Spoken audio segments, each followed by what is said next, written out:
getting a pretty decent rain. Time to go check and see how the new tarp setup's doing on the old yard hammock.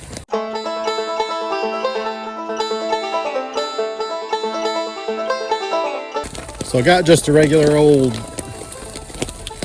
camo tarp from Walmart. I think it's an 8x10. Got it rigged up a little funny. Seems to be shedding water just fine. Let's give it a test.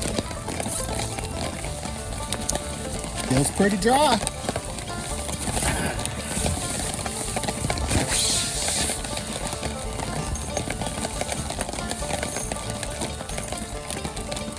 Ain't no life like the. How did a mosquito already get in here?